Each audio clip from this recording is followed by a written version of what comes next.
आइए दोस्तों, हम आपको बताते हैं रामायण के 20 ऐसे जिंदा साबूत जिसे वैज्ञानिक भी रिसर्च करने पर रह गए हैरान। राम और रामायण अनादि काल से लोगों के आस्था का केंद्र बने हुए हैं।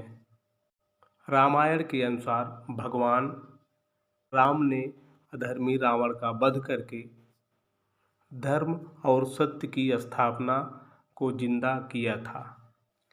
बहुत लोग सवाल करते हैं कि क्या भगवान राम वास्तव में पृथ्वी पर पैदा हुए थे? क्या वाकई में रावण के 10 सिर थे और 20 भुजाएं थीं? क्या हनुमान जी की इच्छा अनुसार अपने रूप को बदल सकते थे?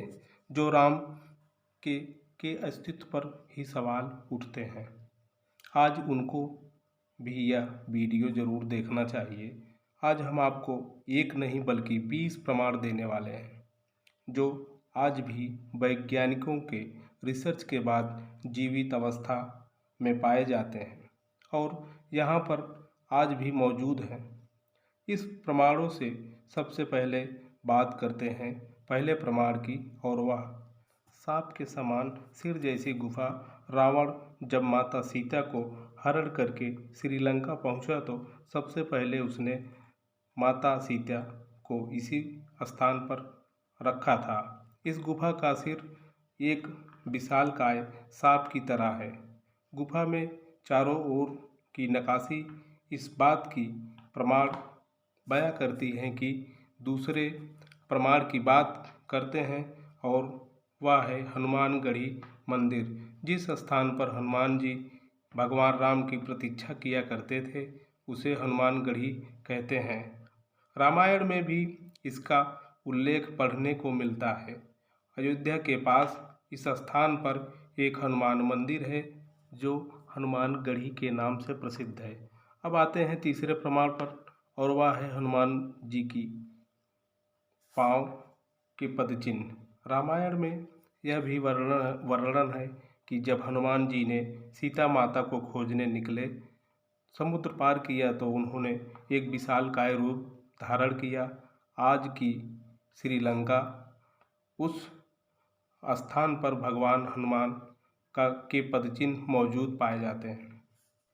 दोस्तों, चौथे प्रमाण की बात करें तो वह प्रमाण है राम सेतु। रामायण में भगवान श्री राम के अस्तित्व का प्रमाण है।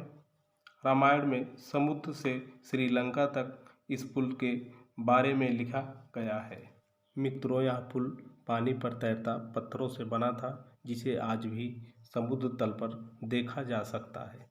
पांचवें जीवित प्रमाण की बात करते हैं, और वह है तैरते हुए पत्थर। समुद्र पर पुल बनाने की बात जब आई, ऐसे पत्थरों की आवश्यकता थी जो पानी में तैर सके।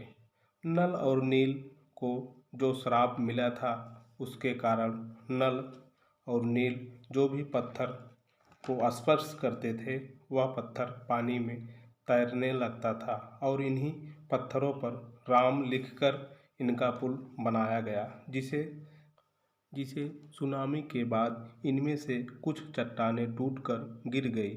शोध करने से के पश्चात पता चला कि यह पत्थर उसी समय के हैं जब रामायण हुई थी।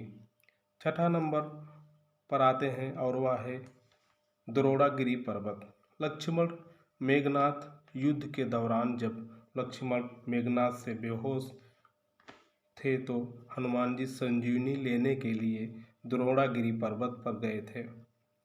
संजीवनी की पहचान न होने के कारण हनुमान जी ने पूरा पर्वत उठा लाया था। यह पहाड़ आज भी मौजूद है। सातवें प्रमाण की बात करें तो यह है श्रीलंका में पाई जाने वाली हिमालय की जड़ी बूटी। श्रीलंका में आज भी उस स्थान पर हिमालय की जड़ी बूटी के अर्क पाए जाते हैं जहां लक्ष्मण बेहोश हो गए थे, जहां उन्हें संजीवनी दी गई थी। श्रीलंका में हिमालय की जड़ी बूटियों का पाया जाना भगवान राम के अस्तित्व का प्रमाण है। आठवें नंबर पर आते हैं, और वह है अशोक वाटिका। सीता हरण के बाद जब रावण सीता माता को लंका लेकर आया तो माता सीता ने उनको महल में रखने का मन बनाया और सीता माता ने जब महल में रहने के लिए रावण को मना कर दिया तो रावण ने उन्हें अशोक वाटिका में रखा, जहाँ एक पेड़ के नीचे बैठा करती थी। इस जगह का नाम एलिया के नाम से जाना जाता है और यह आज भी मौजूद है। अब आते हैं 9वें नंबर पर लेपाक्षी मंदिर। सीताहरण के समय रावण अपने पुष्पक विमान से हवाई मार्ग से लंका सीता को जब ले जा रहा था तो जटायु ने रावण को रथ को रोकने के लिए तमाम प्रयास किए, उससे युद्ध किया। जहाँ पर जटायु गिरे थे उस स्थान का नाम लेपाक्षी मंदिर के नाम से जाना जाता है और यह मंदिर आज भी यहाँ पर मौजूद है। दोस्तों, अब आते हैं 10वें नंबर पर और वह विशालकाय हाथी। रामायण के सुंदरकांड के अध्याय में लिखा पाया गया है कि विशालकाय हाथी श्रीलंका की रक्षा किया करते थे। हनुमान जी जब लंका गए तो एक ही प्रहार से इस विशालकाय हाथी को बेहोश कर दिया था। श्रीलंका में पुरातत्व सर्वेक्षण में हाथियों के ऐसे जीवाश्म पाए गए जो कि अपने आप में हाथी से कई गुना बड़े हैं। 11वें नंबर पर आते हैं और वह है कोड़ा कटुकला। हनुमान जी ने जब श्रीलंका को ले जाया गया, रावण ने उससे भयभीत होकर सीता माता को अशोक वाटिका से हटाकर कटुकला में रखा था।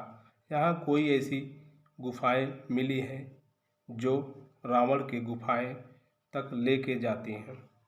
यह रामायण की घटना का एक जीवित प्रमाण है। अब आते हैं 12वें नंबर पर और वह है रावण का महल। मित्रों, श्रीलंका में एक महल मिला जिसे रावण का महल कहा जाता है। रावण का यह महल रामायण की घटना का एक जीवित सबूत है। रावण का यह महल श्रीलंका में आज भी मौजूद है। 13वें नंबर पर आते हैं और वह है कालिनिया।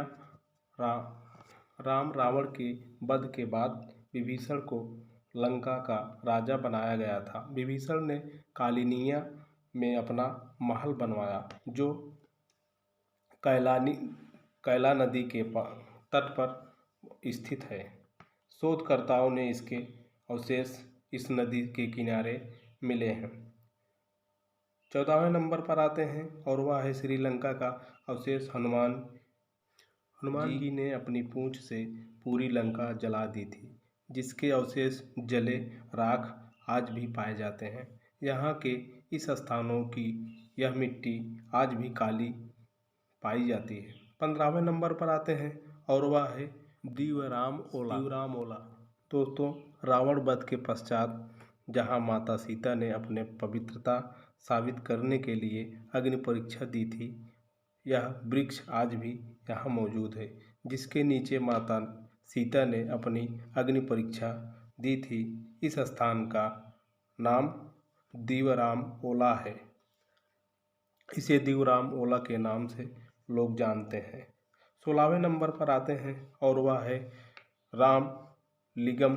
रावण की हत्या के बाद भगवान राम ब्राह्मण की हत्या का दोषी पाया और उन्होंने ब्राह्मण और की हत्या के दोष को दूर करने के लिए भगवान शिव की पूजा की। भगवान शिव ने उनसे 4 शिवलिंग की मांग की। सीता जी द्वारा एक शिवलिंग बनाया गया जो रेत से बना है। हनुमान जी कैलाश से तो शिवलिंग उठा लाए थे। भगवान राम ने अपने इन हाथों से एक शिवलिंग बनाया जो आज भी 4 शिवलिंग की मांग की थी। सीता जी के द्वारा एक शिवलिंग बनाया गया जो रेत से बना हुआ है। हनुमान जी कैलाश पर्वत से जो शिवलिंग लाए थे, भगवान राम ने अपने हाथों से एक शिवलिंग बनाया। आज भी शिवलिंग मौजूद है। 17वें नंबर पर आते हैं और वह है राम जानकी मंदिर। नेपाल के जनकपुर शहर में एक जानकी मंदिर है जो रामायण के सीता के पिता का नाम जनक था और उनके नाम पर इस शहर का नाम जनकपुरी भी पड़ा था। माता सीता को जानकी के नाम से भी जाना जाता था। उन्हीं के नाम पर मंदिर का नाम भी रखा गया था। अब आते हैं 18वें नंबर पर। पंचवटी नासिक में आज भी पंचवटी तपोबल है। भगवान राम और सीता और लक्ष्मण जी वनवास के लिए अयोध्या छोड़ गए थे, तब यह इसी जंगल में रहे। इसी स्थान पर लक्ष्मण ने रावण की बहन शूर्पणखा का नाक कान दोनों काटा था। दोस्तों अब आते हैं 19वें नंबर पर और वह है कुड़ेश्वर मंदिर। दोस्तों रावण शिव भगवान का अनन्य भक्त था। भगवान शिव के इस मंदिर की स्थापना रावण के हाथों द्वारा कराई गई थी और यह दुनिया का सबसे इकलौता मंदिर भी माना जाता है, जहां भगवान से ज़्यादा रावण की आकृतियां बनी हुई हैं और मंदिर में रावण के 10 सिरों की आकृतियों को दर्शाती हैं। मित्रों अब आते हैं 20वें और आखिरी नंबर पर। वह है गर्म पानी का कुंड। हाँ दोस्तों, करेश्वर मंदिर के पास यहाँ एक रावण के हाथों द्वारा निर्मित एक कुंड स्थापित है, जिसका पानी गर्म पाया जाता है और यह कुंड आज भी यहाँ पर मौजूद है।